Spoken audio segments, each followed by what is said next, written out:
On a le droit de tricher avec les gens, on a le droit de tricher avec les sentiments. C'est un jeu. C'est un jeu. Vous me prenez pour une idiote depuis le début. C'est quoi ce guerrier de petite frappe? Tu veux que j'ai une parole avec quelqu'un qui vend son pote? J'ai envie de la gifler, elle me gonfle. Sa petite gueule de blonde gentille, regarde-la comme elle est méchante. Écoutez, merci à vous deux d'être là, d'être présents pour ce débat du 9e épisode de la revanche des quatre terres. Ça me fait vraiment plaisir de vous retrouver puisque vous n'avez pas encore participé au débat de cette saison. Donc, je suis ravi de vous retrouver. Une saison qui est assez sympa malgré tout. Il y a des points négatifs, mais il y a aussi beaucoup de points positifs. Donc, c'est plutôt cool d'en parler avec vous. Voilà, comme d'hab, hein, comme je vous l'ai expliqué, on va faire un petit topo de ce que vous avez pensé de cette saison, les points positifs et les points négatifs de l'épisode. On fera une petite parenthèse sur l'after. Et pour terminer, on va faire le winner pick et la note de l'épisode. Donc, merci d'être là et on va commencer par Evan. Evan, alors dis-nous ce que tu penses de cette grosse première partie de saison, tout ce qui est partie en équipe et la réunification. Est-ce que tu as des coups de cœur, des coups de gueule casting? Enfin bref, dis-nous tout sur la saison. Bonjour déjà à tous. Honnêtement, le début de saison était vraiment assez cool. Je pense que contrairement aux autres saisons, la principale force de cette saison, c'est le divertissement. Il n'y a pas réellement un épisode durant lequel je me suis ennuyé parce que le casting est vraiment très bon. Certes, en termes de compétences, je pense pas qu'il y ait vraiment de très gros candidats qui se soient distingués plus que d'autres. Alors, il y a certains sur différents types, compartiments de jeux précis, mais en soi, il n'y a pas eu un gros candidat qui a réellement, qui a occupé toute la partie de la planification par son omniprésence. Et c'était vraiment cool justement de pouvoir permettre à ce que il y ait la présence de différentes personnalités, de l'affirmation de différentes personnalités durant cette première partie de saison. C'est justement pour ça que la principale force, c'était le divertissement. Concernant les candidats que j'ai appréciés, le principal, évidemment, c'était Jérôme, qui pour moi est un très bon candidat, du moins pour l'instant de ce que j'ai vu, est un très bon candidat. Même s'il est très, très peu distingué en stratégie, il est pour autant très fort en survie. En épreuve, il a fait de très belles performances et socialement, tient bien la route. Je regrette quand même qu'on le voit un peu moins sur la deuxième partie de la pré-réunification. On l'a un peu moins vu sur la deuxième partie de la pré-réunification, mais il faut dire qu'avec le fait qu'il ait tiré énormément de boules noires, c'était très dur pour nous enfin c'était très dur pour lui de se distinguer. Mais ça a été vraiment un très bon candidat et j'ai énormément apprécié le candidat, et ce, dès le premier épisode. J'ai également énormément apprécié Adrien, qui malheureusement est parti dans cet épisode. Ça a vraiment été, je parle maintenant au passé parce que il est parti, ça a vraiment été un très bon candidat, à la fois sportivement, socialement, même si la prod a énormément insisté au début sur le fait qu'il était détesté, mais en soi, c'était surtout sa personnalité qui agaçait, mais socialement, il tenait bien la route, il n'a jamais été inquiété et, euh, et il s'est quand même assez bien distingué en survie, même si d'un point de vue stratégique, c'était un peu plus compliqué. On l'a très bien vu sur cet épisode. Et enfin, j'avais également énormément aimé, je parle encore au passé parce qu'il est parti, Maxime, qui est un candidat assez divertissant également, qui avait une certaine candeur et une naïveté qui, moi, personnellement, à la fois me touchait et contribuait à faire en sorte à ce que je le vois comme un candidat très divertissant. Parce que moi, je préfère bien plus les candidats qui sont drôles en étant naturels plutôt que les candidats qui se créent des personnalités, à, à quitte à créer artificiellement leur caractère marrant. Et en l'occurrence, c'était vraiment un candidat qui était marrant, tout simplement parce que il était tout simplement un pitre naturellement. Et j'ai énormément apprécié le candidat. Alors ensuite, concernant les candidats que j'ai détestés, la première, c'est assez évident, Andrea, qui était horrible dès le premier épisode. Pour moi, j'ai absolument pas apprécié la candidate. J'ai juste apprécié quand elle est partie. Parce que bizarrement, c'était quand elle était partie qu'elle était un peu moins elle. Peut-être qu'elle s'attendait aussi à son élimination. Mais Oui, en non, tout mais très cas, je clairement. l'ai pas du tout apprécié. Et paradoxalement, celle qui détestait le plus Andrea est désormais celle que je déteste le plus à la présence de Johanna. Et c'est la deuxième candidate que je déteste. Honnêtement, en ce moment, elle est très agaçante. Je ne sais pas si elle ira loin au vu de son social qui s'aggrave de jour en jour et du fait que sa menace stratégique monte de plus en plus. Je pense très clairement qu'elle risque d'être dans le viseur dans les prochains épisodes, ce qui ne me dérangerait pas. Mais je trouve que rien que foncièrement, c'est pas une candidate qui m'intéresse énormément. Après, j'ai pas beaucoup de coups de gueule concernant les candidats parce que je trouve que chacun étant bien évidemment différents en leur plus-value. C'est justement ce que j'apprécie dans la saison, c'est que chacun à leur niveau apporte quelque chose. Il n'y a pas au final, contrairement à d'autres saisons, des personnages absolument invisibles. Là, tout le monde se distingue, ça c'est quand même cool. Ce qui est intéressant, c'est que du coup, moi, je suis totalement opposé à votre avis. Donc, parce que je suppose que Lucas n'aura pas forcément le même avis, mais il aura des similitudes, je pense, Ouais, concernant Adrien, Maxime et tout. Après, je vous rejoins dans le fait que, ça, on va en parler, je pense, pendant tout le débat, mais c'est on a beaucoup perdu de candidats importants qui prenaient de la place, qui étaient intéressants pour des raisons diverses. Mais là, c'est vrai que les deux derniers, ça reste deux candidats énormes de la saison, en tout cas de la première partie de saison, et en plus qui prenaient beaucoup de place dans les épisodes, qui étaient divertissants, qu'on aime ou qu'on n'aime pas. Hein. Moi, par exemple, Pascal de Thaïlande, c'est pas un candidat que j'aime, mais par contre, il fait toute la saison. Donc, c'est vrai que oui, clairement. malheureusement, qu'on aime ou qu'on n'aime pas, s'il n'y avait pas Pascal, ce serait différent. Mais c'est vrai qu'il manquerait peut-être quelque chose, j'en sais rien. Et là, c'est vrai que là, perdre Adrien et Maxime, sachant qu'ils avaient un gros potentiel. Alors, Adrien, c'est plus sur les épreuves et Maxime, c'était plus dans la stratégie, puisqu'il avait plus personne à qui faire confiance, donc il aurait pu faire n'importe quoi, ça aurait été intéressant. Parce que là, il serait passé, hein, vu qu'il avait le collier, il serait passé à ce conseil-là, donc il serait toujours là. Donc voilà, mais par contre, c'est des candidats que je ne trouve pas forcément ultra attachants, et moi, personnellement, ça ne me dérange pas qu'ils sautent, mais ça me fait un peu peur pour la suite de l'aventure. Quoi. J'espère que certains vont un peu plus se révéler. Moi, j'avoue que j'aimais bien la petite Andrea. Hein. Je suis what the fuck dans mes, dans mes goûts, mais je l'appréciais bien. Et Johanna, je la défends un peu. Certes, elle a un comportement what the fuck. Hein, je peux comprendre qu'on la trouve pas attachante. Je suis d'accord avec toi, Evan, mais je sais pas, moi, je la trouve quand même intéressante. Je la mets un peu dans la même case, enfin, dans mon cœur, hein, je parle pas au niveau attitude ou personnalité, un peu dans la même case des Maxime et Adrien, c'est-à-dire que c'est des candidats que j'aime pas forcément, mais par contre, ils sont hyper divertissants, ils sont là, ils prennent de la place et tout. Bon, il n'y a pas trop de candidats fantômes, mais je préfère que des Noémie, voire même des Jessica, même si elle est trop cute, saute, même si Jessica se révèle un peu dans cet épisode, que des gros candidats comme Adrien, Maxime, Johanna, quoi. Donc, mais j'entends ce que tu dis. Hein. C'est juste que on n'a pas le même avis, et c'est pour ça qu'on est là, de toute façon. Ok. Lucas, toi, qu'est-ce que tu as pensé de cette première partie de saison? Est-ce que tu as des coups de cœur au niveau casting, au niveau des twists? Enfin bref, dis-nous tout. Eh bien, personnellement, sur la saison, je dirais que je l'aime plutôt sans qu'elle soit forcément parmi les saisons auxquelles j'ai le plus accroché ever, on va dire. Mhm. Le premier point qu'il faut souligner, et en ça je suis totalement d'accord avec Evan, c'est le divertissement. Ça c'est indéniable. On a du divertissement, on est très bien servi cette saison avec un certain nombre de candidats qui en procurent beaucoup, même si nous avons perdu dans ce registre du coup Maxime et Adrien.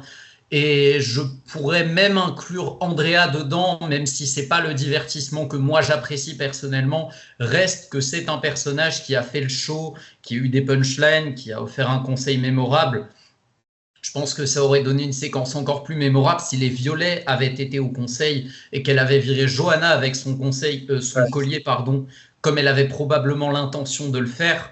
Mais donc effectivement, je trouve que nous avons été pas mal divertis. Je trouve également que les affrontements sur les épreuves étaient assez intéressants. On a eu pas mal de bonnes épreuves avec quelques nouveautés qui étaient très sympas, même si on peut dire sur les deux phases que c'était plutôt à sens unique, en défaveur surtout des oranges dans la première phase et puis en défaveur des jaunes dans la deuxième phase. Mais ça a quand même donné lieu à de bons affrontements, j'ai trouvé.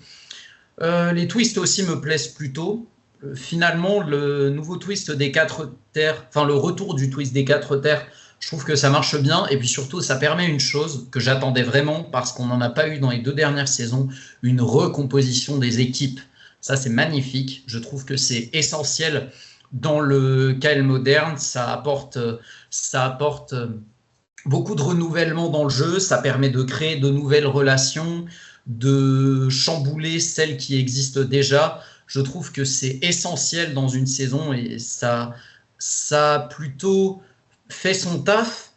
Encore que, il semble qu'on revienne plutôt sur une configuration où les quatre couleurs de base s'affrontent. Mais bon, un affrontement entre quatre couleurs, c'est tout de même voué à être moins linéaire qu'un affrontement entre deux couleurs comme dans les KL traditionnels, donc ça c'est pas mal. Le twist des ambassadeurs m'a pas déplu par ailleurs, c'était assez original, je m'y attendais pas forcément, mais ok, l'idée avait son intérêt, je trouve. Et puis une remarque qu'on s'était faite avec des potes assez intéressante, c'est le fait que ce soit dans cette saison, dans la première saison des Quatre Terres, il y a plus de filles qui vont en Brieuc que de garçons. Et on s'était demandé si c'était le fait d'avoir 4 équipes de 6 qui favorisait une plus grande durée dans le jeu des filles par rapport aux configurations traditionnelles avec des équipes de 10, ou peut-être que c'est une ou deux filles qui peuvent être visées en premier, comme c'est souvent le cas. Le casting, autant il est intéressant avec de très bons éléments, très divertissants, etc., très bon sur le plan du show, je veux dire, autant j'ai peut-être un peu plus de mal à y accrocher sur un plan humain, et c'est vrai que personnellement, c'est un point qui compte pas mal pour moi. En fait, disons que je trouve un certain nombre de personnes dans le casting, je sais pas, peut-être pas forcément très sympathiques, ou tout du moins empathiques. De ce point de vue-là, la sortie de Maxime, même si j'ai pour le coup pas spécialement porté Maxime dans mon cœur en fait, mais malgré ça, la façon dont c'est passé sa sortie était assez révélatrice. Par contre, ce que je dois reconnaître, c'est que le casting est montré de façon convenable. Comme l'a dit Evan, je suis totalement d'accord, on n'a pas de fantôme pour le coup. On a eu quelques gros personnages qui ont bien été montrés comme il faut. On peut penser à Maxime, à Adrien, à Johanna, à Andrea, à Jérôme de l'Ouest. Et puis d'autres personnages qui, sans surnager, on va dire, sont montrés convenablement dans la durée. Là, je pense à quelqu'un comme Gaëlle, par exemple, qui n'a pas eu d'épisode où elle était omniprésente, mais qui est bien montrée sur la durée. Et puis même certains personnages dont on a dit d'eux que c'était des fantômes par moment. Je pense à Céline, à Noémie, à Jessica. Même elles ont eu leurs séquences, ont eu leur moment de gloire. Et cet équilibre me paraît très convenable. Et pour le coup, même les personnages éliminés ont été montrés comme il fallait jusqu'à présent. À part peut-être... non, même Mehdi, on l'a plutôt bien vu chez les Oranges. Et puis bon, Mehdi, s'il est moins vu, c'est pour des raisons évidentes aussi, mais voilà. Concernant les candidats, ceux que j'ai vraiment appréciés pour le coup, ou que j'apprécie vraiment cette saison, à l'heure actuelle, parmi ceux qui restent, je dirais que ça se joue entre Jérôme de l'Ouest ou Jérôme des Landes et Pierre-Marie pour mon préféré. Ce sont deux personnages assez intéressants, assez haut en couleur et charismatiques que j'aime bien suivre pour ma part. Évidemment, mon grand chouchou est parti lors de cet épisode, c'était Adrien. Adrien que j'ai beaucoup aimé, on va dire évidemment pour les épreuves parce que j'aime souvent ça, mais c'est pas ce qui comptait le plus dans mon esprit. J'avais clairement accroché avec sa personnalité. Je le trouve très sympathique, je le trouve attachant. Par moments, je pouvais me reconnaître un peu en lui avec cette vraie volonté de bien faire, mais qui peut être cachée par une certaine forme de maladresse. J'ai trouvé le personnage très touchant, je me suis beaucoup reconnu en lui. J'ai été très peiné qu'il soit sorti de cette manière. Et puis, j'avais beaucoup accroché avec le personnage de Romane, dont j'aimais beaucoup l'humour, la personnalité, etc. Mais elle n'a pas beaucoup duré, malheureusement. Un temps, j'ai également été un fervent défenseur de Louise. Mais là, par contre, ça s'est atténué sur l'épisode de la réunification. Et j'inclus là-dedans la semaine dernière, je ne vous le cache pas.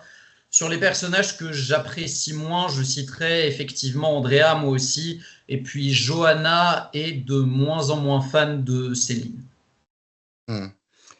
Ok, bah effectivement, bon, on a quand même quelques similitudes. C'est vrai que moi j'aime beaucoup Pierre-Marie et Jérôme de l'Ouest aussi. Donc bon, déjà on a ça en commun.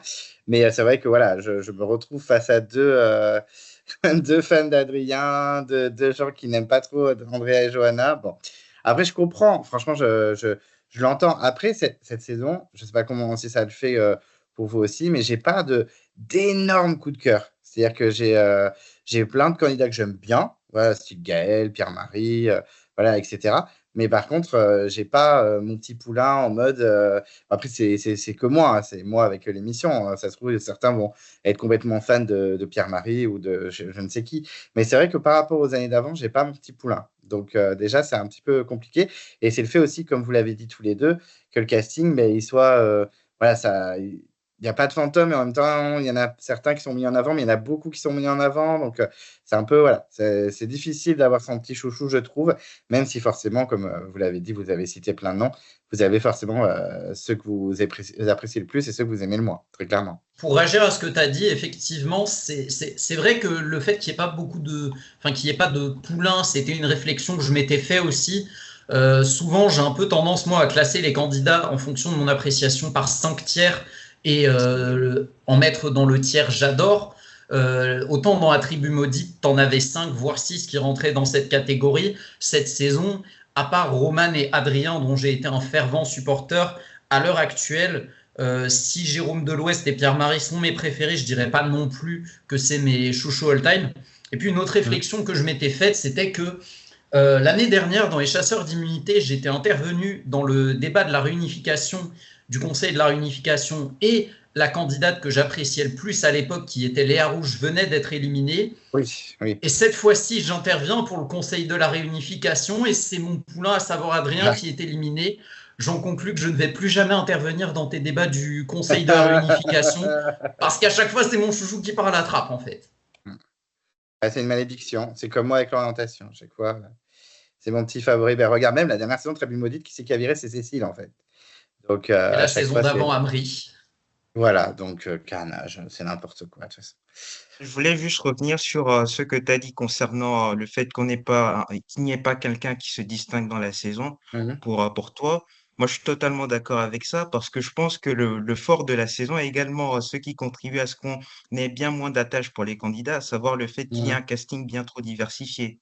Là, en l'occurrence, contrairement aux autres saisons, il n'y a pas eu de gros candidat qui s'est distingué et qui a accaparé le temps d'écran. On se souvient pour les dernières saisons, il y avait Gustin qui était énormément montré et mis en avant malgré ses dérapages. Il y avait Amri pour les chasseurs d'immunité. Donc, il y Mhm. avait quand même de gros personnages dans les récentes saisons qui permettaient justement à ce qu'on pouvait les apprécier ou les déprécier, mais en tout cas, qui suscitaient quelque chose pour le téléspectateur. Là, en l'occurrence, il n'y a pas de gros personnages parce que justement, chacun est montré de façon équitable.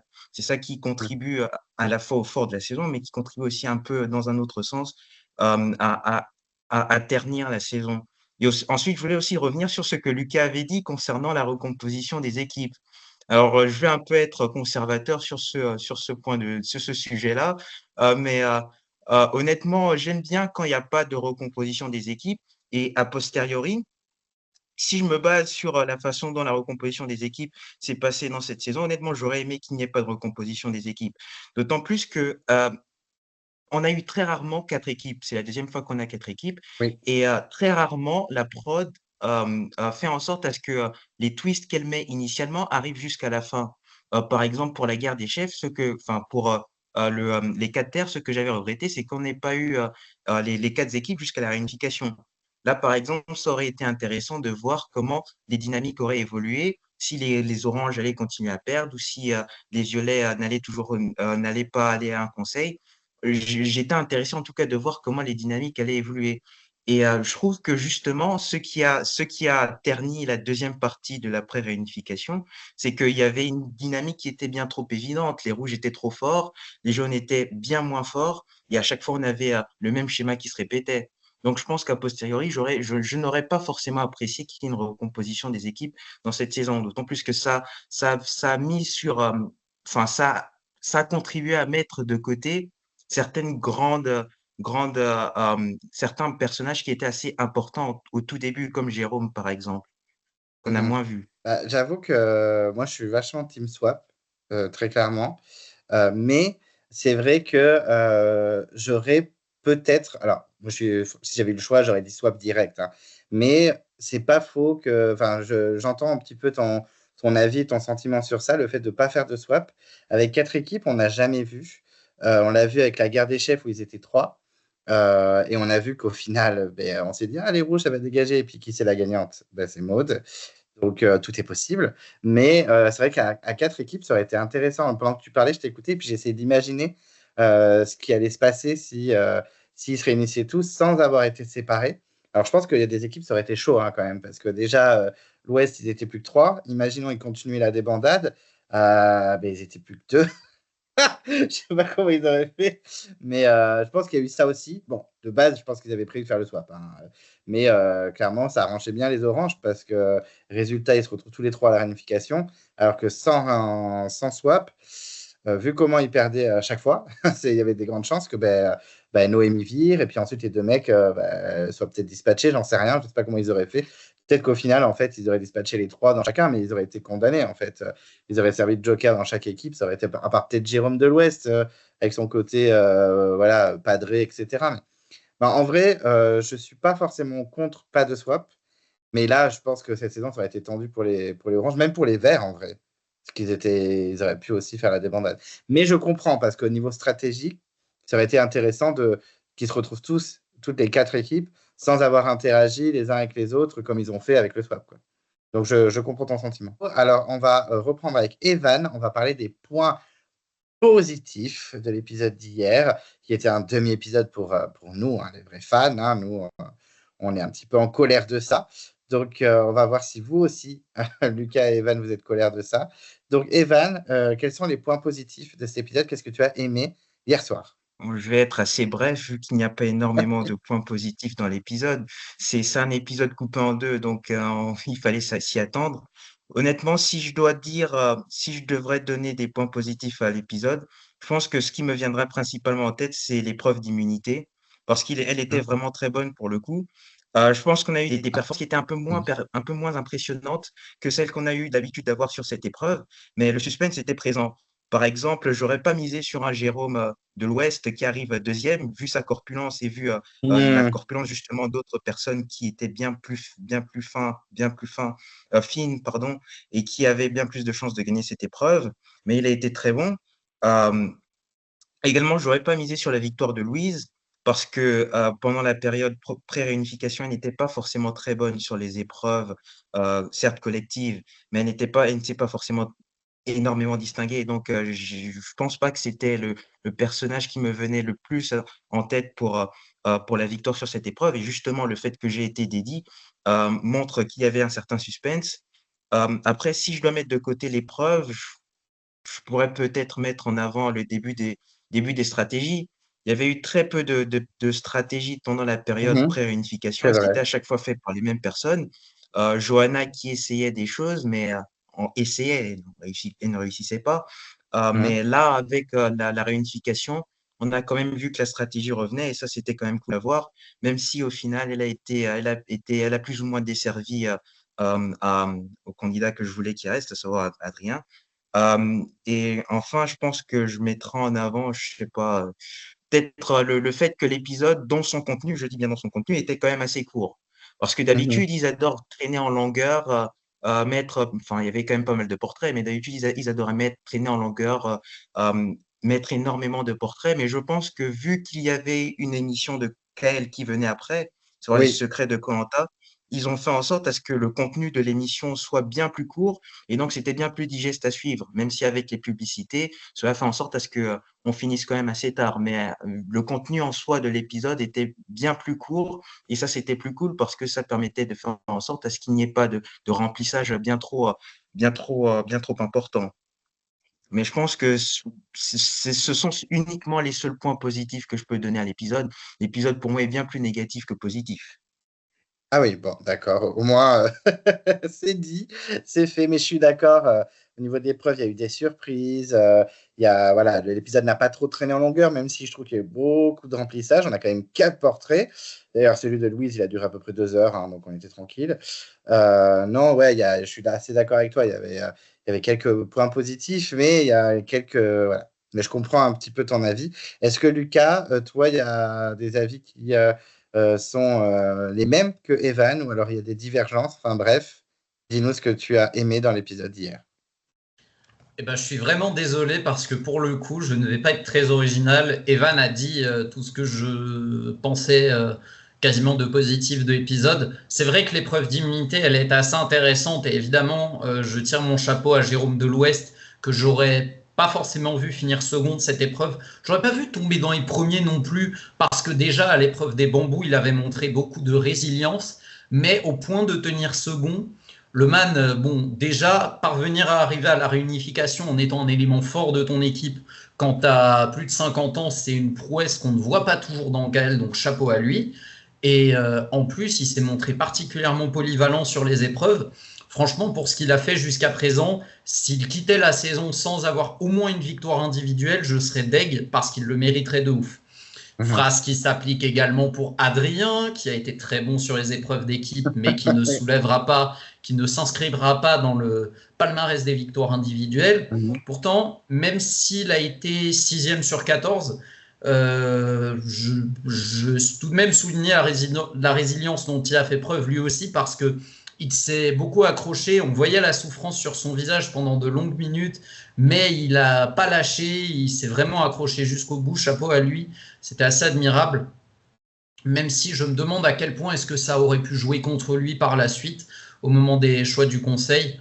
Malgré ce que j'ai dit sur Louis tout à l'heure, il faut saluer sa victoire, c'est une belle perf, tout en maîtrise, et à ce propos d'ailleurs, quand on discutait avec les potes de qui on voyait gagner l'immunité des koalas la semaine dernière, au départ je disais Louise, mais des potes ont dit qu'ils voyaient plus Claire l'emporter et j'ai changé d'avis, j'ai pronostiqué que ce serait Claire finalement et je le regrette du coup, même si Claire n'a pas été mauvaise non plus, je crois qu'elle finit 4e, mais il me semble qu'elle finit 4e et il me semble que Maël finit 3e d'ailleurs, ce à quoi je ne m'attendais pas spécialement non plus, chapeau à lui par ailleurs. Mais du coup, voilà, c'était une belle épreuve avec quelques surprises, quelques moins surprises aussi. J'avais colle la dernière place de Frédéric et malheureusement pour lui, voilà, même si ça aurait pu être Noémie ou Johanna aussi. Ça m'a fait marrer quand Johanna déclare dans l'épisode qu'elle pensait peut-être faire peur à ses camarades par rapport aux épreuves, alors que son bilan jusqu'à présent, c'est 9e sur 10 au bambou et 12e sur 14 au koala. Et oui, j'ai les stats. Non, je suis désolé, mais ça m'avait fait sourire un peu quand même. Comme l'a dit Evan, effectivement, on a bien vu les discussions stratégiques et les dynamiques sociales sont apparues assez clairement dans cet épisode, ce qui était plutôt intéressant.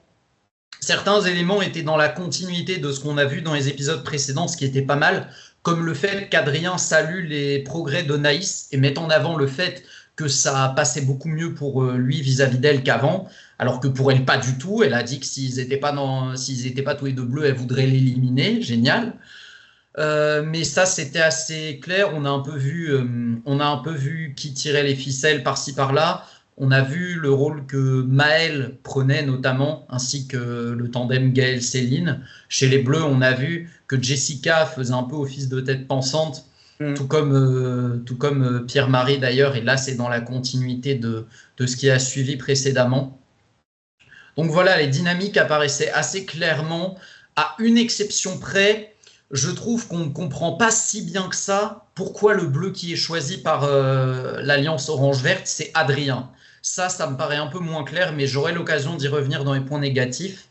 Et puis, puisqu'on en parlera un peu plus tard, je ne m'éternise pas trop dessus, mais, et ça je sais que ce ne sera pas partagé par tout le monde, l'émission post-épisode, c'est un point positif pour moi, je l'ai bien aimé. Ok. Effectivement, oui, je sens là un petit peu la frustration d'Adrien qui ne soulèvera jamais de totem. Peut-être dans un All-Star, qui sait, All-Star qui n'arrivera peut-être jamais non plus, hein, parce qu'on l'attend depuis je ne sais pas combien de temps. Donc ouais, non, Adrien, mais franchement, depuis le début, je dis clairement qu'il ne m'intéresse pas, etc. Et c'est vraiment frustrant, en fait, parce qu'on lui a vraiment coupé l'herbe sous le pied. Bon, après, il n'a pas été très bon stratégiquement. Hein. Très clairement, il était complètement perdu. À dire à tout le monde, bon, ben, ils veulent voter Noémie. Ben non, en fait, il ne faut pas le dire. Ils veulent voter contre toi, en fait. Donc, bon, ben voilà, un petit peu naïf, hein, l'Adrien, c'est un peu dommage. Parce qu'effectivement, en social, il n'était pas si dégueulasse que ça. Parce que c'est vrai qu'ils l'ont montré, comme Evan disait au début, ils l'ont montré au montage très mais il cassait la tête à tout le monde, il s'embrouillait avec tout le monde, etc. Et au final, même ceux qui ont été contre lui sont en larmes. On voit Noémie qui a la boule blanche et au final, elle dit, je ne suis pas si contente que ça. Je suis contente pour moi parce que voilà, je continue l'aventure. Mais c'est quelqu'un que j'aime beaucoup qui s'en va. C'était des votes à contre-cœur. Donc socialement, il n'est pas dégueulasse. En survie, il était très présent. Et en épreuve, c'était un monstre. C'est même là, il souffrait le martyr. Il a tenu jusqu'au dernier moment. Il n'en pouvait plus. Donc je suis assez d'accord sur le fait que c'est dommage. Après, moi, j'accrochais pas du tout au personnage. Mais je comprends un petit peu le fait que c'était sûrement l'un des meilleurs sur les épreuves et il n'aura jamais aucune victoire individuelle, donc c'est un peu frustrant. Et espérons que Jérôme de l'Ouest sauve un petit peu tout ça. Mais en tout cas, voilà, ok. Donc des points positifs assez intéressants. Est-ce que vous avez des choses à rajouter ou on passe au négatif parce que j'ai l'impression que vous avez plus de choses à dire. Juste pour abonder dans le sens de ce que tu as dit concernant et de ce qu'Evan a dit concernant le social d'Adrien, je trouvais à cet égard qu'une remarque que Gaëlle a fait un peu avant l'élimination était assez intéressante quand elle disait Adrien, oui, parfois on le trouve chiant, parfois il parle beaucoup, etc., mais il est attachant. C'est vrai que, mine de rien, je pense que certains rouges ont dû être pas forcément ravis de l'éliminer sans aller jusqu'à dire que c'était une bête sociale. C'était pas non plus un mec méga insupportable dont tout le monde voulait la tête, je pense. Non, en vrai, non, c'était pas le grand méchant qu'on nous a présenté dans la première partie, hein, très clairement. Puis Pierre-Marie s'y serait pas autant attaché autrement, je pense. Oui, très clairement. Puis même, on sentait quand même que Naïs était je t'aime moi non plus, mais là, on voit à l'extérieur qu'ils sont très potes. Jessica, hein, je sens qu'elle l'aimait bien aussi. Même Jérôme, hein, il l'a dit, on va en parler après de cette émission, mais il l'a dit, Adrien, dans l'émission, dans l'after à Denis, il dit non, mais avec Jérôme, on est grave potes, on s'embrouillait, puis après, ça allait. Donc, voilà, c'est comme ça pour le pauvre Adrien. Et il y a même une phrase de Gaël qui a dit en même temps, ça va être un peu un crash test où il y a une personne qui va sortir, ce ne sera pas la bonne personne, mais malheureusement, elle va ramasser les pots cassés, mais en vrai, elle ne mérite pas de sortir, quoi. Et c'est tombé sur le petit Adrien. Voilà, c'est comme ça. Adrien, c'est comme ça, il nous aura bien marqué cette saison quand même. Donc, on passe au point négatif. Evan, qu'est-ce que tu n'as pas aimé dans l'épisode d'hier soir? Bon, il y aura beaucoup d'Adrien, mais c'est pas grave. Déjà, la première chose, c'est évidemment l'élimination d'Adrien. Je trouvais l'élimination était dommage, forcément, parce que c'est un très bon candidat, très bon sur les épreuves, très bon divertissement, très bon socialement. Et c'est vraiment dommage de le voir partir assez classiquement au final, parce que c'est pas surprenant de voir un candidat très fort partir au début de la réunification. Là, par exemple, c'est des éliminations qui s'ancrent dans la lignée des éliminations de Léa Rouge et bien d'autres des candidats qui ont été éliminés à ce stade du jeu, tout simplement parce qu'ils étaient trop forts. Et c'est vraiment dommage parce que je pense que rien que pour la saison en elle-même, le candidat aurait été important par la suite. Ensuite, si on prend uniquement l'élimination d'Adrien et qu'on essaie de voir ce qu'elle pourra avoir comme impact dans le reste de la saison, déjà, avec l'élimination de Maxime et d'Adrien, on aura bien moins de compétition sportive. Là, en l'occurrence, on perdait deux candidats qui étaient vraiment très forts, en plus d'être divertissants. Et donc, ce sera plus dur. Enfin, je pense que pour certains candidats qui sont forts sur les épreuves, comme Louise, par exemple, ou Jérôme, ils auront des espaces un peu plus libres. En tout cas, ils pourront facilement gagner des épreuves. Là, je ne vois pas qui pourrait concurrencer, par exemple, chez les femmes, Louise, enfin peut-être Gaëlle, mais vite fait en passant, ou Claire. Et chez les hommes, honnêtement, le meilleur, c'est littéralement le plus vieux, Jérôme. Adrien et Maxime pouvaient facilement concurrencer Jérôme, mais là, ça risque d'être trop facile pour Jérôme. Ensuite, stratégiquement, c'est plus une reproche, non pas pour la stratégie en elle-même, parce qu'il y avait énormément de stratégies, mais plus aux logiques stratégiques de fonctionnement par équipe initiale. Là, en l'occurrence, les stratégies se faisaient en fonction des verts, des jaunes, des rouges, enfin, pas des rouges, des verts, des jaunes, des bleus, des équipes initiales en tout cas. Et au final, cela ne faisait justement qu'aller dans le sens de mon propos initial, à savoir quel était l'intérêt au final d'avoir à faire une recomposition des équipes si les équipes composées après les premières équipes n'avaient pas réellement d'importance. Là, en l'occurrence, on avait juste des blocs de différents candidats qui fonctionnaient en fonction des régions, alors que là, ça aurait été je trouvais que ça aurait été bien plus intéressant de voir comment ils auraient fonctionné en fonction des équipes créées après le swap. Et Mhm. c'est une critique bien plus sur les candidats et leur façon de jouer que sur la stratégie, parce qu'en soi, on avait énormément de stratégies et c'était cool à voir. Enfin, je pense que c'est quelque chose sur lequel on sera d'accord, mais la perte progressive de plusieurs candidats intéressants aura une influence indéniable sur le reste de la saison. Là, en l'occurrence, on perd quand même un très grand personnage en divertissement. Ça risque d'être compliqué d'avoir à suivre le reste de la saison. Surtout Ouais. si on garde des candidats assez ennuyeux comme par exemple Louise. J'ai rien contre elle, elle est très forte, mais en termes de divertissement, elle n'apporte rien. Il y a plein de candidats comme ça qui n'apportent rien, qui sont pas foncièrement nuls, mais qui n'apportent rien et qui, malgré ça, restent dans le jeu, alors qu'on perd des candidats qui, eux, apportent quelque chose. Et je trouve que on ne fait que s'ancrer dans cette logique-là. Et comme Lucas le rappelait très bien, l'élimination d'Andrea, bien que je n'étais pas très fan, enfin, le personnage était un personnage qui suscitait au moins l'intérêt. Là, il y a des personnages qui Mhm. suscitent très peu d'intérêt et c'est assez dommage justement que ces personnages restent au détriment d'autres personnages comme Adrien justement qui s'en vont. Et enfin, c'est plus une critique pour la prod et non pas pour l'épisode en lui-même. Mais quand je vois, et vous l'avez très bien rappelé, toute la tristesse qui fut celle des candidats lorsque Oui. Adrien est parti, et quand je vois tout simplement le personnage qu'on pouvait très clairement voir d'Adrien, je me demande toujours pourquoi la prod a fait un montage absolument horrible du candidat dans les premiers épisodes. Moi, je me souviens, Ah oui. j'étais pas non plus un très grand fan d'Adrien dans les premiers épisodes. J'étais sûrement influencé par le montage, mais lorsqu'on l'a vu dans les épreuves, lorsqu'on voyait son divertissement et lorsqu'on voyait au final ses relations avec les candidats, dont on nous présentait les relations que Adrien pouvait avoir avec elle comme étant négatives et assez conflictuelles, comme avec Naïs par exemple, je ne comprends toujours pas pourquoi la prod a essayé envers et contre tout de de le mettre en avant comme étant un candidat détestable dans les premiers épisodes.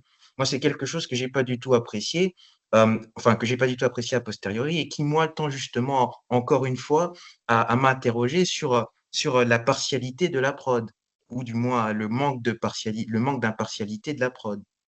Mhm. Bah, c'est vrai que c'est surprenant hein, ce montage de Adrien assez négatif au début, surtout quand on voit sa sortie avec tout le monde qui pleure, tout le monde qui est à bout. Je suis assez d'accord avec toi. Bon, tu rappelles le swap, tu tiens à cette idée, mais je comprends hein, ce que tu veux dire.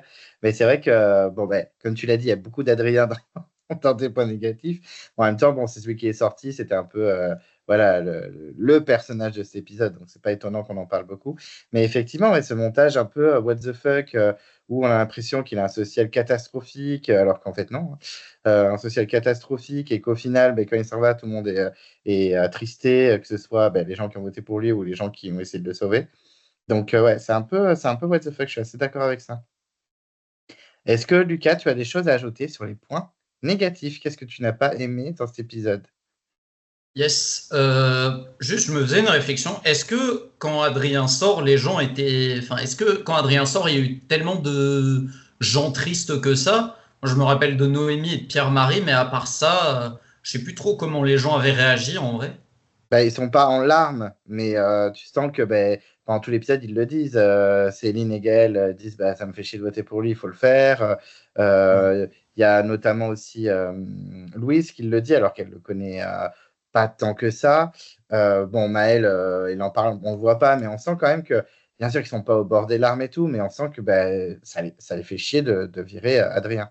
Surtout, je pense que ce qui faisait le plus mal aux aventuriers, et ça allait justement dans le sens d'une remarque que tu avais faite, c'est le fait que le nom d'Adrien était sorti comme ça, de nulle part, en fait. Et c'était un peu le caractère arbitraire de la chose qui faisait que les candidats étaient un petit peu, enfin, ils avaient quand même quelque chose. Parce que là, c'est tombé sur Adrien, mais ça aurait pu tomber sur n'importe qui. Ils étaient plus dans une logique d'éliminer des bleus et c'est tombé sur Adrien, malheureusement. C'est plus ça qui a joué, je pense. Ok, c'est pas c'est des bons arguments, ça se tient bien. Bah, concernant les points négatifs, du coup, bah, déjà évidemment, je dois parler de la sortie d'Adrien. J'étais assez triste quand même. Surtout qu'en plus, au moment de commencer l'épisode, je ne pensais pas forcément qu'il sortirait. Pour moi, Johanna était toute désignée à la sortie. Je pensais pas qu'Adrien prendrait à porte et je pensais pas qu'il serait visé de cette manière-là. Je le pensais plutôt en sécurité parce que je le pensais apprécié chez les Rouges et peut-être du côté des Jaunes protégé par un Pierre-Marie. Cela dit, bravo à lui parce qu'il a fait preuve d'une certaine classe dans sa sortie, pas négatif ou quoi, pas se marre alors qu'il avait, je pense, quelques raisons de l'être. Au cours de la diffusion, pas mal de gens ont pu le comparer à Freddy dans Palao et honnêtement, compte tenu du fait qu'il sorte au Conseil de la réunification sur Boule Noire, voilà de quoi donner du crédit aux comparaisons quand même. Le même destin pour les deux. Le même destin pour les deux, c'est terrible. Si Noémie finit 3e de la saison, vraiment les planètes seront alignées, même si je ne pense pas qu'elle finira 3e, mais voilà. Mais c'est vrai que bon, les deux ont le côté un peu jeune prodige, jeune ingénieur, un peu trop sur deux, etc. Freddy est sans doute plus compétent qu'Adrien en termes de survie notamment. Freddy est peut-être un petit peu plus arrogant qu'Adrien aussi. Donc les deux personnages diffèrent sur certains points, mais bon voilà, il y a motif à comparaison, surtout qu'en plus les deux ont le même âge au moment de leur saison, 23 ans, donc ça saute aux yeux. En point négatif ensuite, je suis également obligé de souligner les pubs. On en a eu quand même, bon, c'est un volume qui est comparable à celui qu'on a dans les épisodes habituels, mais justement cet épisode-là était plus court, mais on a toujours autant de pubs. Ça, c'est un peu emmerdant.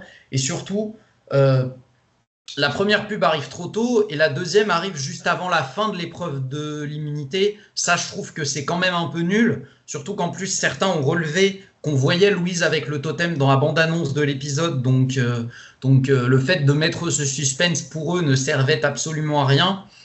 Mais bon, j'avoue que de manière générale, ces pauses en plein milieu de l'épreuve, je suis pas particulièrement fan. Je trouve que ça casse un peu le rythme, c'est pas nécessaire. Tu peux mettre une pause pub juste après l'épreuve ou alors juste avant, mais bon, pendant, c'est un peu chiant, quoi. Ensuite, pour le coup, j'en avais parlé tout à l'heure, c'est vrai que le choix d'Adrien, le choix d'éliminer Adrien en particulier, n'a pas été très bien expliqué, à part peut-être Frédéric qui évoque l'existence avérée pour le coup d'un binôme Adrien-Pierre-Marie, ce que je peux comprendre. Mais pour le coup, j'avoue que j'étais surpris que l'alliance des Vert Orange plus Frédéric, du coup, ne se soit pas tournée vers un autre nom. D'autant plus qu'Adrien était celui de l'autre alliance qui était le plus ouvert à avancer avec les Rouges. Donc celui avec lequel tu pouvais le plus faire quelque chose derrière. Je ne comprenais pas pourquoi il n'y avait pas de move sur... pour le coup, certes, ils étaient dans l'optique d'éliminer un bleu. Donc même si, avec Adrien, il y avait une majorité contre Johanna, ça ne correspondait pas à leur objectif d'éliminer un bleu, à mon grand dame, mais ok, soit. Mais alors à ce moment-là, je m'étais demandé pourquoi ne pas viser un des bleus côté jaune, que ça soit Pierre-Marie ou Jérôme. Et puis surtout, pourquoi pas Naïs au pire, parce que Naïs, chez les Rouges, m'avait semblé davantage sur la sellette que Adrien.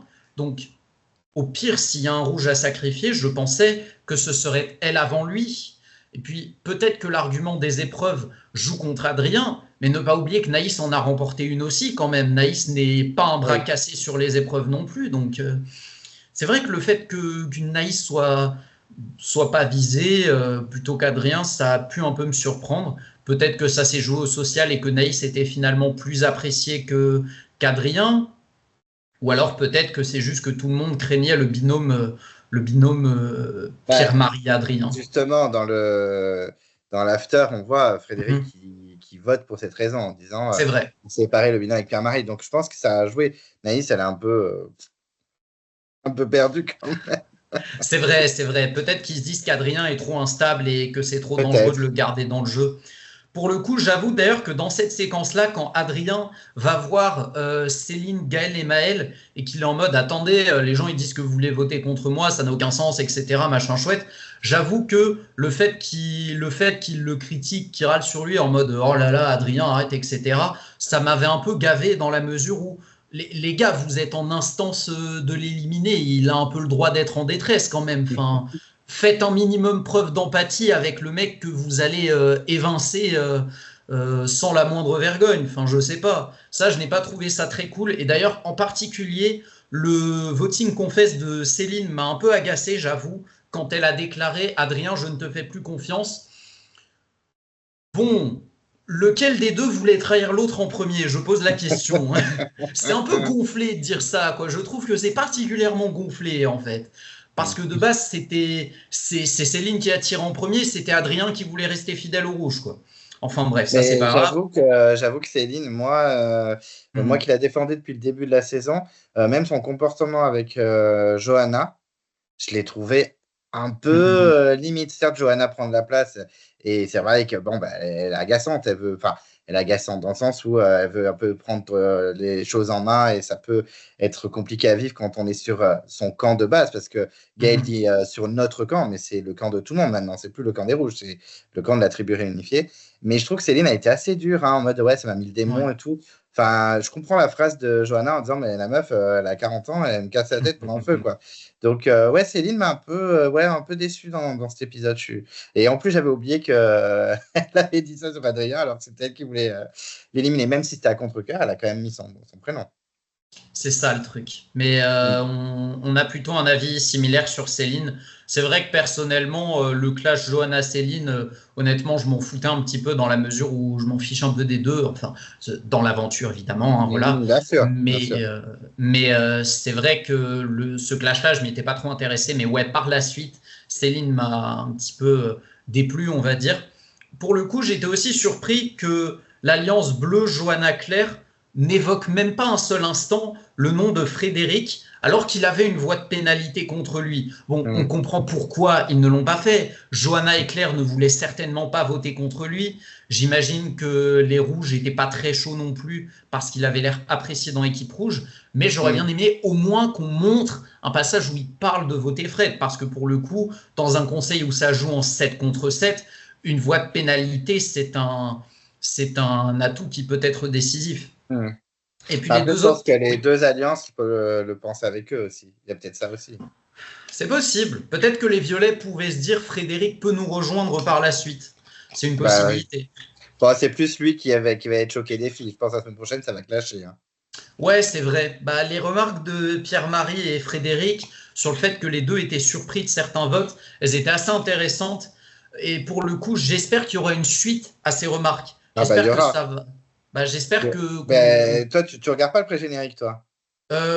Honnêtement, là en l'état, je l'ai pas beaucoup regardé parce que j'étais plus sur ma chaise en mode Adrien. De toute façon, ça spoil hein, le pré-générique parce que tu sais, il y a un nouveau pré-générique au début de l'épisode et du coup, on voit des épreuves, on voit la boue, on voit la dégustation. Donc on devine des candidats. Pré-générique, ok. Ouais. On devine, il y a des candidats, je savais qu'ils partaient pas parce que je les ai vus sur le parcours du combattant, je les ai vus sur la boue, je les ai vus sur la dégustation. Et il y a un clash Fred-Johanna. Donc je savais que Johanna sortirait pas, du coup, puisqu'il n'est pas passé avant le conseil. Je pense que c'est suite au fait que Claire et Johanna n'aient pas suivi Fred, qui leur a dit de voter Adrien. C'est possible. Effectivement, le pré-générique, j'avais pas compris, excuse-moi du coup. Oui, mais c'est pas grave. Mais le pré-générique. Effectivement, j'ai tendance à un peu tourner la tête au moment où il se produit par volonté de ne pas avoir certaines images. Dans le pré-générique de la tribu maudite, on voyait littéralement le F8 avec l'épreuve de la boue.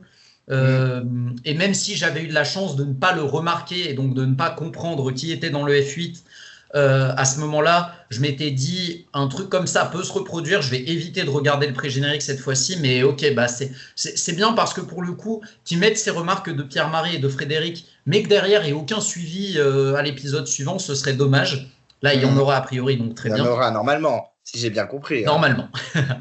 Les deux autres points négatifs que j'avais relevés pour le coup, autant le fait qu'il y ait pas mal de portraits longs Compte tenu du fait que la réunification est coupée en deux, c'était inévitable et personnellement, j'ai pas d'objection là-dessus. La réunification, c'est plutôt un bon moment pour redécouvrir ou découvrir certains candidats.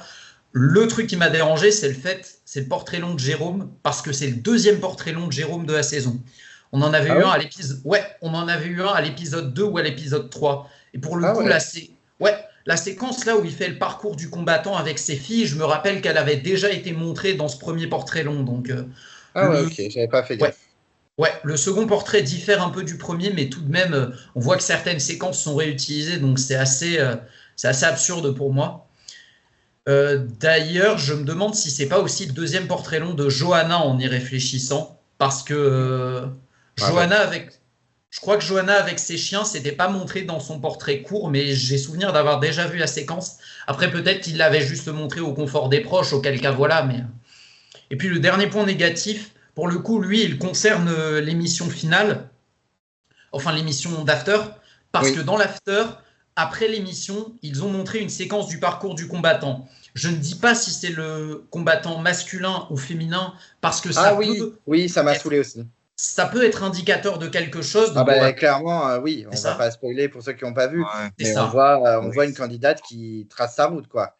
Et c'est Mais, insupportable. Ça m'a mais insupporté, vraiment. en fait, non seulement ça, mais surtout en fait, à part si le combattant a lieu avant le tir à l'arc, de cette séquence-là, on peut tirer des indices sur qui serait éliminé à l'éliminatoire, vu qu'on aura un tir à l'arc éliminatoire apparemment. J'en dis pas plus Ah pour que. oui. Ah non, mais je pense Ouais. que c'est avant. Je pense que c'est avant le parcours du combattant. Tu crois que le combattant ce sera le confort? Ben, Ah bah moi, ça, j'ai ce serait Non, je pense novateur. pas. Je pense pas. Pas Si c'est sûr. ça si l'a c'est déjà ça, été, ce hein. serait très novateur. Mais oui, c'est vrai que ça a déjà été le cas. Mais si c'est le cas, ce serait déjà très innovant. Mais c'est vrai que pour le coup, ça Parce représentait un que spoil je crois qu'il y avait potentiellement. toutes les filles. Je crois qu'il y avait toutes les filles. Non, déjà, tir à l'arc éliminatoire, je trouve que c'est un peu étrange, mais bon. Moi, je suis d'accord. Je suis d'accord. Enfin, voilà, j'en ai fini avec les points négatifs. Désolé pour la Ok, longueur. ben on va faire si ça vous va, on va faire le petit pont jusqu'à l'after du coup, parce on était clairement là sur l'after, on a fini sur l'after. Donc, Evan, toi, t'as pensé quoi de l'after? Quelques mots sur cette deuxième partie de soirée. Honnêtement, j'ai bien aimé la seconde partie de soirée de Kael. Honnêtement, je m'attendais à quelque chose qui soit quand même, qui tienne en longueur, qui allait être trop long et qui donc allait être ennuyant, in fine. Mais c'était pas le cas. L'émission était quand même assez cool, assez drôle. Même si j'ai quelques critiques à faire concernant la plupart des scènes, notamment les scènes sur la pêche qu'ils ont choisies et qui pour moi étaient totalement démagogiques. Moi, le premier, le top 1 de la meilleure pêche de quai en parlant d'un requin sans mentionner Raphaël, c'est un petit peu gros pour moi. Des critiques également concernant le surjeu de certains candidats. On voit que l'état profond de la fraude n'est ouais. Ouais, non. On voit qu'il y a vraiment un état profond de la prod qui choisit les bons candidats pour les placer au bon moment. Je trouve qu'il y a, pour moi, il y a vraiment des candidats qui ont surjoué. Déjà, Ravière, il était bien trop dans le surjeu. Il était drôle des fois, mais il était trop dans le surjeu. Ensuite, je trouve que le choix des candidats était un petit peu aléatoire. Dorian, il s'est avéré au final qu'il était assez invisible sur l'émission, mais j'ai pas du tout compris sa présence. Surtout que Denis présente au début l'émission en disant il y a 4 candidats emblématiques qui sont avec nous, emblématiques, et on parle de Dorian. C'est un petit peu étrange, mais c'est assez anecdotique. Ça sent Jacques, le All-Star, hein, Dorian. oui, mais c'est ça qui justement qui me fait peur. C'est ça qui me fait peur. Mais Parce ils font que quand on exprès. sait que Je pense qu'ils le présentent en emblématique pour que sa présence dans le Star soit justifiée, hein. ce serait vraiment, en tout cas, ce serait dommage qu'il revienne, sachant que dans sa saison, il y a quand même pas mal de bons candidats. Mais Ah ben justement, ça. je trouvais que le choix des candidats était un petit peu trop aléatoire. Clémence et Ravière, on les voit suffisamment. Jacques, c'était cool de le revoir, d'autant plus qu'il était très drôle, mais Dorian, j'ai pas compris. Mais hormis cela, si on met de côté les petits détails assez anecdotiques, l'émission était vraiment cool, marrante. divertissante et surtout innovante parce que c'était pas juste des secrets qu'ils nous montraient comme ça, il y avait vraiment des jeux. Il y avait aussi des scènes, même si elles étaient pas, pour moi, elles n'étaient pas choisies convenablement. Et c'était quand même assez cool. Par contre, je regrette également aussi le fait qu'ils aient mis à la fin ils aient mis à la fin des images du parcours du combattant. Pour Oui. moi, ça spoilait bien trop. Je sais pas pourquoi ils ont fait ça d'ailleurs. Peut-être qu'ils se sont dit: «Ah, on va donner énormément aux fans» parce que pendant longtemps, on a quand même reproché à la prod de ne pas faire ce genre d'émission, à côté, de l'émission principale, qui nous permettait un petit peu de découvrir l'envers du décor. Et là, maintenant qu'ils le font, ils montrent quand même énormément de choses. Ils montrent même des images inédites. Je comprends pas du tout, l'intérêt d'avoir à montrer ça, si ce n'est tout simplement de spoiler, les téléspectateurs. Mais en tout cas, si je mets de côté les quelques petites critiques qui peuvent être faites, je m'attendais à pire. Et justement, j'ai quand même été assez bien surpris de voir que ce n'était pas pire, ce n'était même pas mauvais, c'était juste bien, sans plus. Bah, moi, sur cette émission, le seul truc vraiment que j'ai apprécié, moi, je vais être le aigri hein, du trio là, sur cette partie-là. C'est vraiment bah, de voir enfin le justificatif de vote et l'interview sur l'île d'Adrien. Je trouve ça scandaleux, personnellement, que ce soit pas dans l'épisode. Vraiment, alors je sais qu'il y en a qui en ont rien à faire, mais moi, ça m'a toujours intéressé. D'ailleurs, c'était très frustrant dans Survivor, parce que, bon, pour ceux qui regardent Survivor, il n'y a pas les justificatifs. Il y a une interview, mais en fait, pendant l'interview, il y a les images au ralenti des candidats qui mettent le bulletin avec le nom. Donc, on sait qui a voté quoi, mais on n'entend pas ce qu'ils disent. Donc, c'est hyper frustrant. C'est un des trucs que j'aime pas dans Survivor. Et dans Koh Lanta, c'est un peu ça, la force de l'émission où on voit pourquoi, avec des petites punchlines, ciao, bon week-end, ou Bruno qui dit l'aventure, aujourd'hui l'aventure va basculer, enfin des trucs hyper sympas. Et là, on est obligé de se taper l'after, en fait. En gros, c'est ça, hein. C'est un peu la carotte pour regarder l'émission. Donc, moi, clairement, je le dis ici et j'assume, je ne regarderai jamais l'after juste après l'épisode parce que déjà, j'ai une review à faire. Et surtout, si j'avais pas de review, je pense que je regarderais parce que je suis une grosse victime, parce que j'adore cette émission. Mais là, maintenant, ce sera directement en replay le lendemain. Et je réagirai à chaque fois sur cet after dans le débat des abonnés, très clairement. Donc, euh, donc voilà, donc ça, je trouve ça abusé qu'ils aient fait ça parce que on a envie de savoir et c'est clairement pour qu'on regarde l'after. Après, les invités, je suis assez d'accord avec toi, Evan. Moi, Javier, voilà, il est très emblématique hein, comme personnage de koh il n'y a aucun souci. Mais c'est vrai que voilà, on sent qu'il aime bien être là, il aime bien faire le show. Et des fois, bon, peut-être que c'est un peu too much, c'est un peu dommage. Bon, après, des Clémence ou des Hugo, même Cindy, hein, bon, c'est vrai que Hugo et Cindy restent par contre à tous les afters. Ok. C'est des choix assez légitimes. Mais bon, Dorian, très clairement, moi je le pense, hein, il est tout le temps cul et chemise avec Denis. Donc je pense que c'est pour ça qu'il est là. Et clairement, prochain All-Star, Dorian, c'est sûr. En plus, ils aiment bien les running gags. On se souvient d'avoir quand même une Amadia dans la légende suite à son vote contre Ravière MDR. Là, le Dorian, tous les ans, Twitter, enfin X, nous relance sur l'orientation avec Dorian qui s'est complètement perdu. C'est un running gag qui revient tous les ans. Du coup, la prod, elle se dit, ah, Dorian, Buzz, on le prend. Et puis voilà. Et puis en plus, il a beaucoup d'abonnés hein, sur Instagram. Il est très, très suivi. Donc, c'est pour ça qu'il est là. Et Jacques, c'est pareil. Jacques, c'est un mec des réseaux, bien avant d'ailleurs sa saison Tribu Maudite. Il était sur TikTok, il faisait ses petites chorés sur Beyoncé. Et c'est pour ça aussi qu'ils le prennent. C'est aussi du business. On l'a bien vu avec la légende. Ils ont pris que des gros candidats, même s'ils étaient potes, ils n'en avaient rien à faire. Donc, voilà, c'est clairement du business. Ils ne vont pas prendre un, on va prendre Marine et Guénaël. Je pense que les gens en lambda, ils vont faire Cindy. Alors déjà que Cindy a dit c'est qui quand elle a vu une image de Romuald, ça m'a énervé. Donc si elle ne reconnaît pas Romuald, on ne reconnaîtra pas Marine et compagnie. Donc je pense que c'est du business très clairement. Hein. La semaine prochaine d'ailleurs, c'est deux personnalités de YouTube. Alors je connais Jess Riyad parce qu'il a fait les traites et Pékin. Mais la deuxième personne, je ne sais même plus le nom, je ne sais pas qui c'est. Donc, je suis un boomer. Je ne connais pas ces personnes, mais je trouve ça dommage que ce ne soit pas d'autres candidats de koh quoi. Quitte à faire un after spécial koh autant il y en a plein, hein, des candidats qui peuvent revenir. On ne va pas faire la liste, mais il y en a plein. Donc, je trouve ça dommage. Après, moi, j'ai trouvé que les jeux, les espèces de quiz, là, qui a dit quoi, et qui a fait ça, ou je ne sais plus comment ça s'appelle, et la dégustation, je n'ai pas trouvé ça très naturel, en fait. On sent qu'ils font trop, on est trop potes et tout, et je ne suis pas rentré dedans, quoi. Donc, je trouve que l'idée est pas mal. Why not? En vrai, pourquoi pas? mais j'ai pas réussi à rentrer dedans. Je trouve que le pauvre Adrien, il a pas pu trop s'exprimer. C'est vrai que là, il arrive, il est tout nouveau, il y a que des gros candidats qui prennent beaucoup de place sur le plateau. Voilà, j'ai eu la peine pour lui parce que j'avais l'impression qu'il avait envie de un peu raconter son histoire et tout machin. Et je trouve qu'il n'a pas eu sa place. Et même quand on dit bon, mais merci Adrien, allez, ciao. Bah, vous pouvez le laisser au moins jusqu'à la fin de l'émission, quoi. Enfin, qu'il donne un peu son avis sur ce qu'ils vont dire. Enfin bon, voilà. Et après, je suis d'accord avec toi, Evan. Des fois, ils ont passé des images, t'es en mode. Enfin, le requin, alors c'était sympa avec Xavier, Cyril et la garde des chefs et tout, mais le requin, c'est Raphaël et on l'a pas eu. Et puis, ça m'a beaucoup choqué aussi quand ils essayent de deviner Ahmad. Alors, Ahmad, qu'on aime ou qu'on n'aime pas, c'est quand même un candidat ultra emblématique de ces dernières années. Il a quand même fait la saison avec le confinement et tout. Et ils mettent à 6 cerveaux, ils n'arrivent pas à se rappeler de Ahmad. Non, mais vous foutez de ma gueule, en fait, vous en avez rien à foutre de l'émission. Donc voilà, donc ouais, pour nous, vrais fans, en fait, je trouve ça un peu frustrant, cette émission. Pour quelqu'un qui regarde Koh-Lanta tranquille, comme ça, qui se prend pas la tête, qui retient pas les noms, ouais, ça peut être sympa. Mais j'ai eu du mal à rentrer. Après, je comprends qu'il y a un peu de fan service, donc je comprends qu'on kiffe. Et Lucas, ton avis sur cette émission? Eh bien, perso, mon avis sur cette émission, c'est que je l'ai bien aimé en vérité, je l'ai beaucoup aimé même.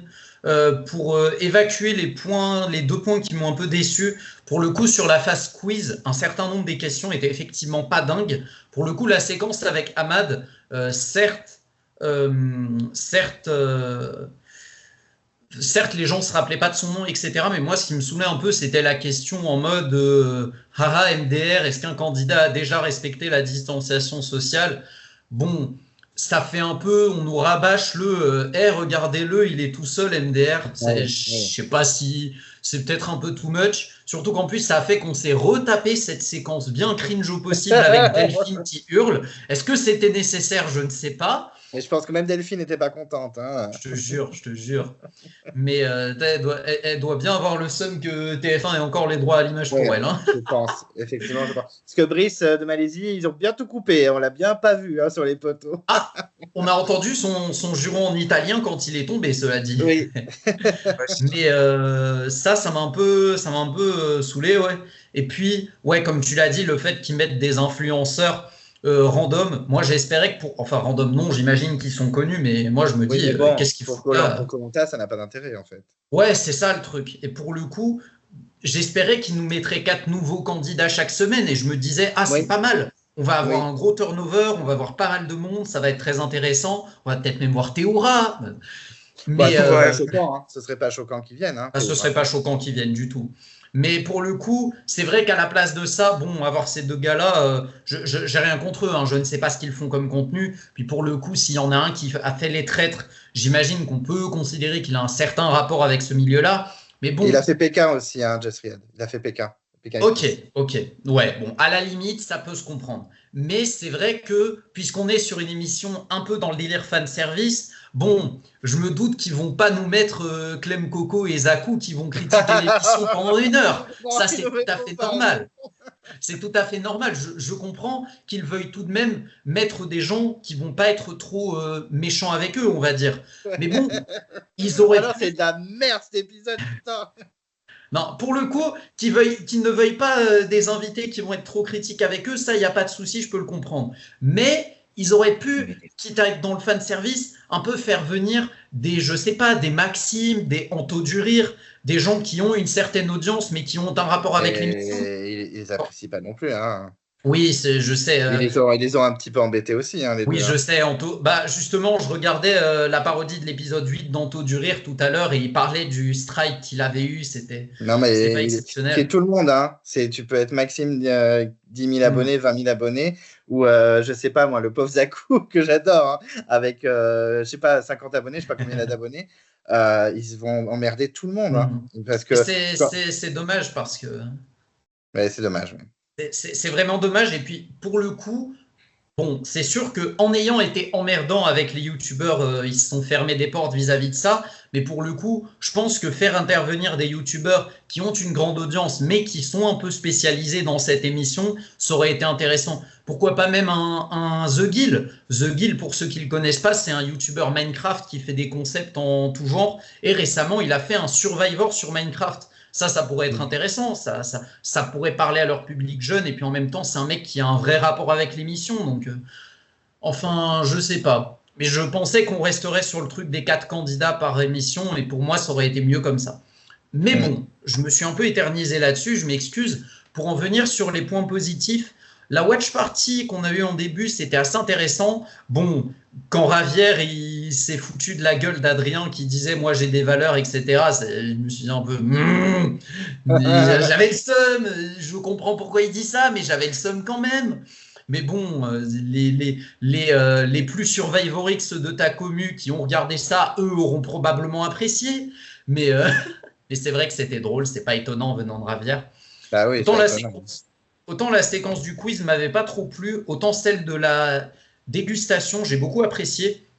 Déjà, je trouvais que le format, avec celui ou celle qui tire la boule blanche, qui peut choisir une assiette qui va donner à l'autre candidat, et l'autre candidat peut l'accepter ou pas, j'ai trouvé que c'était une mécanique assez drôle. Et puis surtout, on a vu un truc qu'on n'a pas eu la chance de voir dans la tribu maudite, Jacques à l'épreuve de la dégustation, et ça n'a pas déçu.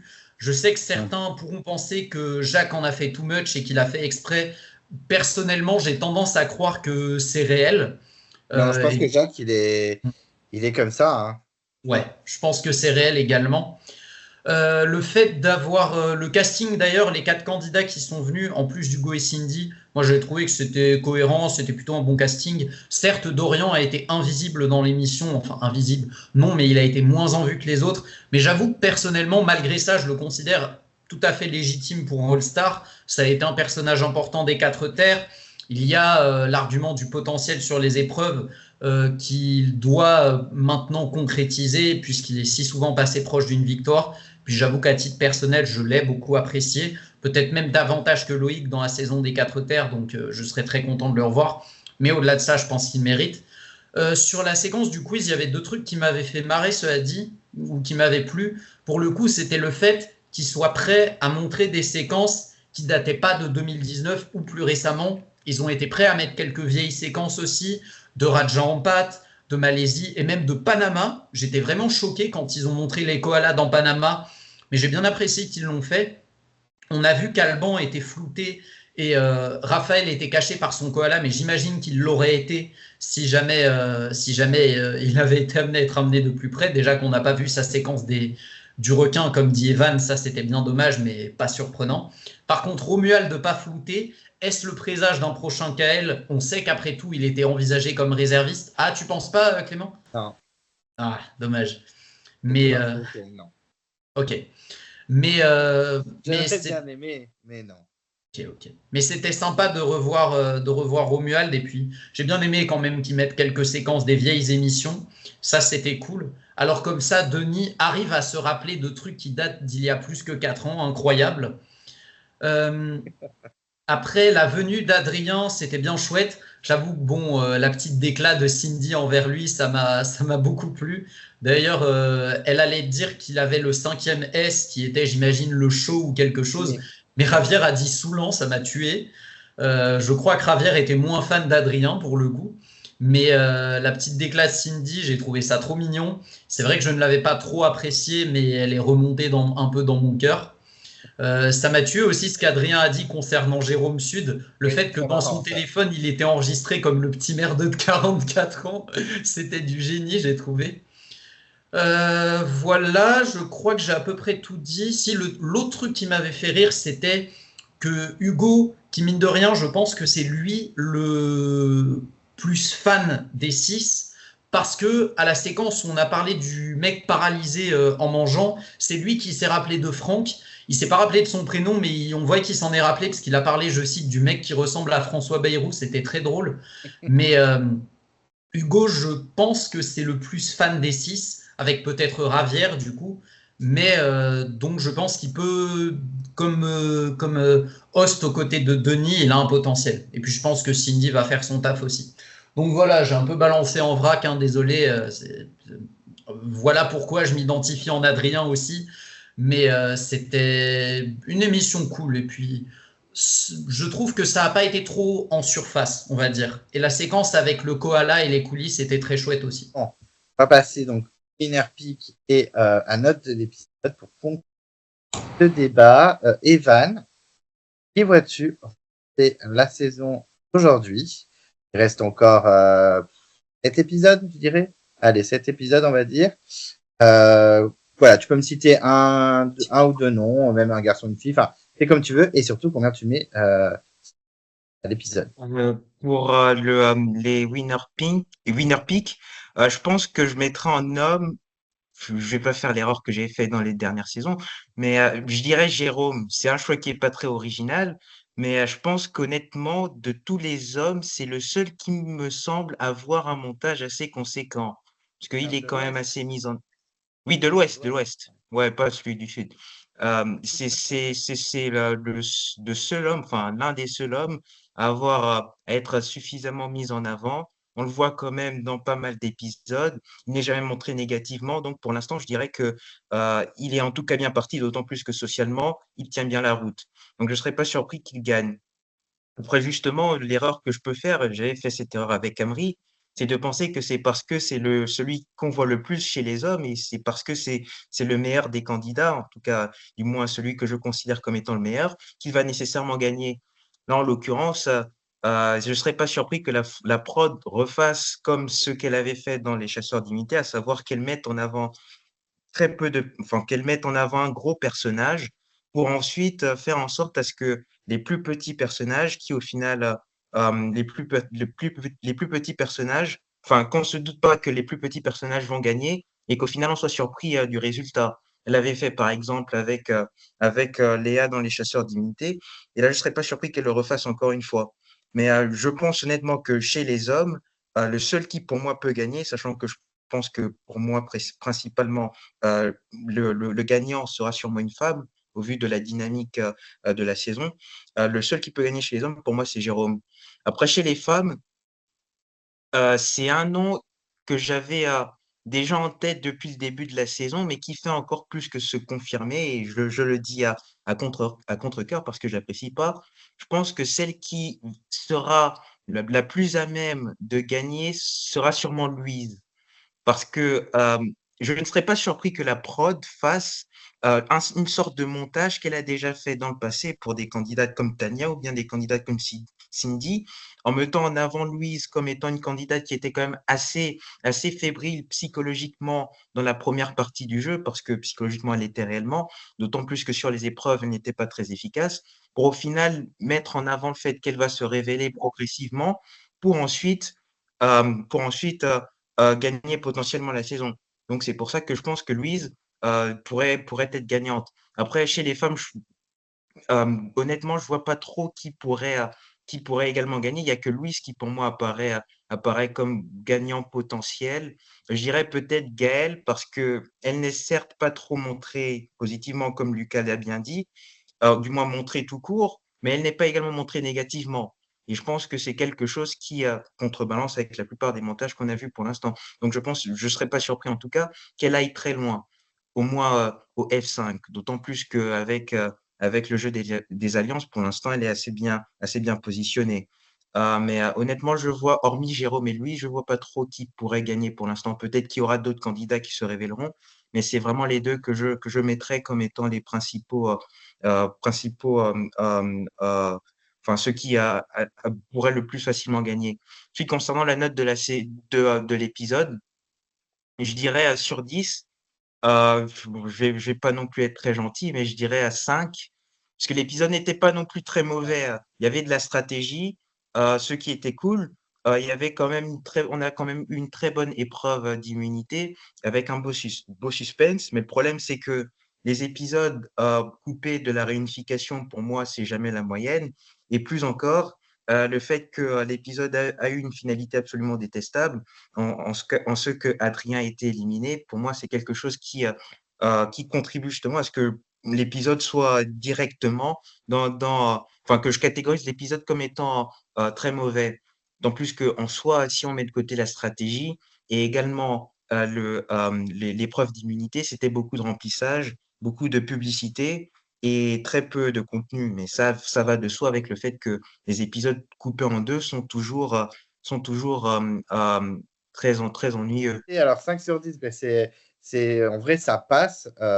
Je connais certains abonnés comme Hugo qui, eux, n'ont pas hésité à mettre des 4, etc. Donc, en vrai, 5, ça passe pour un épisode coupé en deux.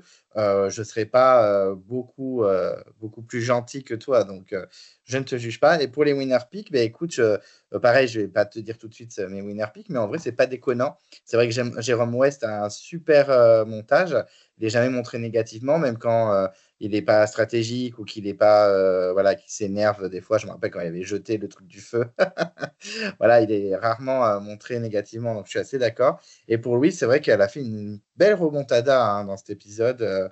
Là, on sent qu'elle est bien placée en stratégie et même en épreuve, elle a été impressionnante. Donc, Louise, qui a été un peu rétrogradée au niveau de la liste des winner picks il y a quelques semaines, mais elle remonte doucement, tranquillement. Donc, je suis plutôt d'accord avec toi. Et toi, Lucas, winner pick et note de l'épisode, qu'est-ce que tu penses de tout ça? Alors concernant les winner picks, je suis pas forcément très courageux parce que j'en ai 4 en tête. Donc je vais quand même essayer d'en nommer un ou une qui surnage selon moi parmi les 4. Je dirais que pour être winner pick dans mon esprit, il faut avoir un mélange du bon montage qui serait un montage pas le plus présent et pas trop positif ou trop négatif, ce qui exclut déjà quelques candidats, mais aussi qui paraît avoir les compétences pour aller loin niveau mental et puis aussi un petit peu niveau sportif, ce qui pourrait exclure quelques candidats parce que c'est à ce stade, on n'a encore jamais eu de gagnant qui n'a pas remporté une seule épreuve. Tous les gagnants en ont remporté au moins une. Donc, on serait surpris d'avoir un gagnant très mauvais sportivement, on va dire. C'est pas impossible, mais c'est très rare. Mais donc, si je dois nommer des winner picks, je dirais Pierre-Marie, Claire, Gaël et Maël. Pour le coup, il me semble que ce seraient ces 4-là qui remplissent le plus les critères auxquels je pensais. Et si jamais je dois procéder par élimination ensuite, en fait, peut-être que je dirais Claire limite, parce que je pense que c'est celle qui a le plus de chances de se faufiler, même si son alliance est en minorité pour le moment. Pierre-Marie est regardé est déjà vu par certains aventuriers comme un gros candidat. Et même s'il a un bon social à long terme, il peut être identifié comme une menace à éliminer. Je pense que pour Gaël, c'est la même chose. C'est une personnalité assez présente, tout comme Maël d'ailleurs. Maël qui peut être vu comme le stratège de la bande et susciter l'envie de certains de vouloir l'éliminer. Gaël est un peu plus subtile, mais elle peut également inspirer la méfiance parce que même si sur les épreuves individuelles, elle a plutôt eu du mal jusqu'à présent, en épreuve d'équipe, en revanche, ça allait, elle tenait très bien la route. Donc ouais, par élimination, je dirais Claire, ça me paraît pas impossible. Je trouve qu'elle a un montage assez équilibré, mais penchant vers le positif quand même. On la voit souvent commenter un peu les événements et faire de bonnes remarques. Elle me paraît avoir un bon social également, ce qui lui sera utile et nécessaire pour aller loin. Donc voilà, mon winner pick à ce stade, ce serait peut-être plus Claire. Et puis la note de l'épisode, je pense que je mettrais 6,5, mais si jamais je mettais de côté, on va dire, les aspects pas liés à l'épisode en lui-même, mais plus à l'organisation tout autour, type les pubs, je pense que je monterais à 7,5. Mais en prenant en compte l'organisation, etc., c'est 6,5. Oui, effectivement, tu t'es pas trop risqué, mais je vais faire absolument la même chose. Et je disais, oui, je te trouve absolument généreux sur la note de l'épisode, par contre. Voilà, Ouais, pour c'est moi, vrai que c'est tu es un. trop généreux, Lucas. T'es pas Pour assez moi, méchant. Effectivement, désolé. pour moi, c'est vraiment un scandale parce que déjà, il coupe l'épisode en deux, donc déjà, on part mal. Et en plus, il y a eu 1 milliard de pubs pendant les épreuves, du remplissage à mort, 4 portraits. Enfin, non, ils se sont un peu foutus de notre gueule quand même. Il y avait plein de trucs sympas, mais là, clairement, ils nous ont pas respecté, je trouve. Donc, je vais quand même mettre la moyenne parce que je suis pas un monstre. Je vais mettre 5,5, comme j'avais mis, je crois, la première partie. Mais clairement, je suis un peu en colère, hein. Je vais pas mentir, hein. J'hallucine, quoi. Vraiment, j'hallucine de comment ils ont rempli l'épisode. Pourtant, il y avait plein de trucs hyper intéressants. Et si ça avait été qu'un seul épisode, mais ça aurait été un 8, je pense.